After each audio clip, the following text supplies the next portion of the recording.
March 24, 1941. Dear Margie. Your letter received Saturday, dear, and I really meant to write Sunday but was too tired. Went to bed at 10 o'clock, believe it or not.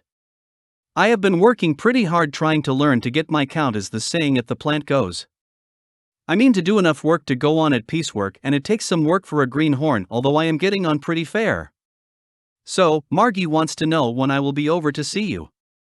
Not until I get a change of shift, dear, then I will have all day Saturday until Sunday midnight, but hope to make it before Easter. Don't be too disappointed, dear. I am, but I guess it's just another of those things. However, there is a better outlook, isn't there?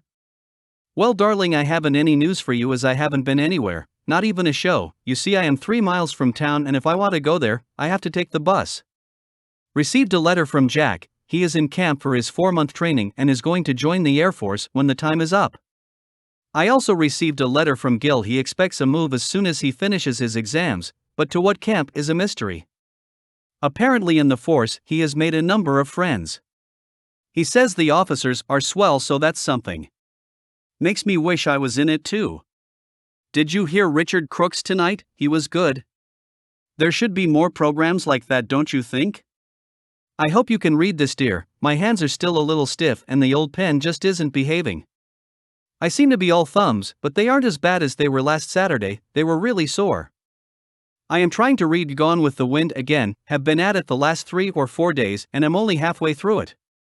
I certainly must see the picture. I can just imagine it on the screen. Well, darling, I will say good night for now.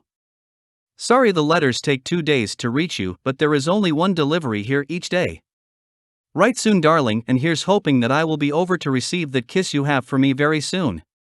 I could certainly do with a few. All my love, sweetheart. As ever. Roger XXXX. 51 Rosemont Avenue, Hamilton, Ontario. April 1, 1941. Dear Margie. I just received your letter today. As you will note, I have changed my address and your letter was forwarded on to me. Len and I have a large room at this new place. We felt that we were causing Helen too much work as we are on different shifts. Our new place is very nice and the food excellent, but oh Lord, the landlady is a Cockney, and can she ever talk? All about over home, her son that's in the Air Force, and on top of all that she had an operation, and I know all about it except the part operated on, and it wasn't her tongue, believe you me. I am on the night shift now, from 11 p.m. until 7 in the morning. All I do is go to work and then sleep. I go to bed at about 9 in the morning and don't get up until around 3 or 4, so I don't see much of the day.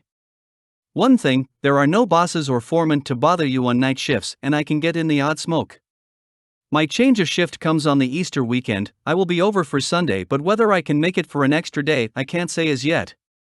It's nice of you to ask me to stay at your house, dear, and I will let you know by the 1st of this coming week, but won't it crowd your family?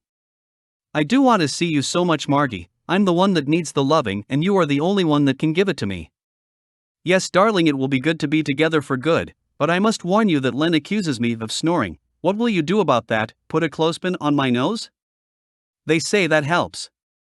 I am pleased to hear that you are doing so well at school, but you mustn't let it get you down, darling. I am trying to get in the tech for drafting and blueprint tracing, but must wait until the present classes are over.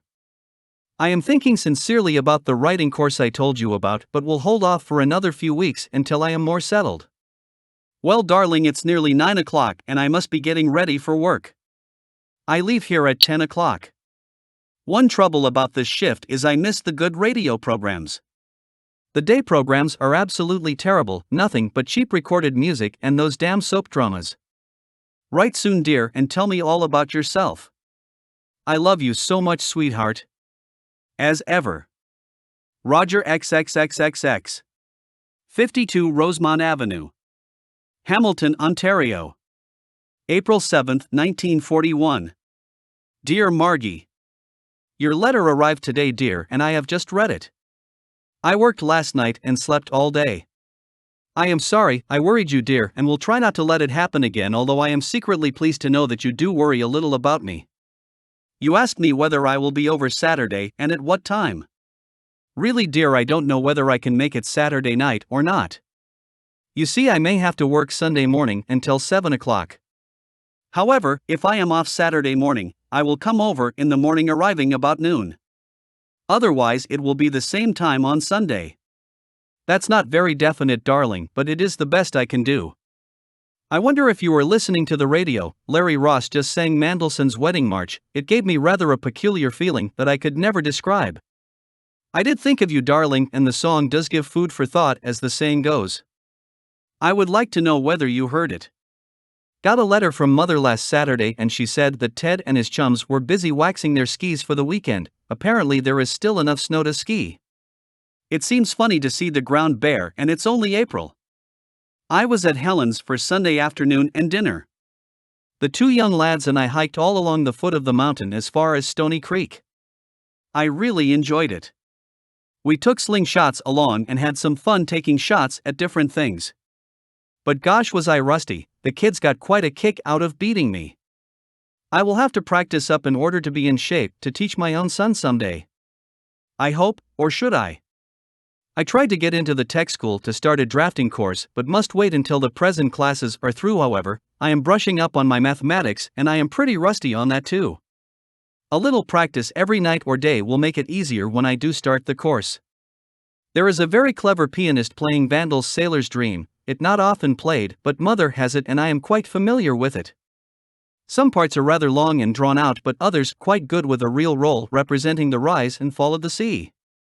Well, darling, we'll say goodbye for the present until Sunday, which will seem like ages away. Time goes fairly fast otherwise, so you see, my dear, you even affect the whole darn solar system. You shouldn't do that, you know, it makes it too hard on me. So long for now, darling. I love you. So, until the weekend. As ever. Roger XXXX.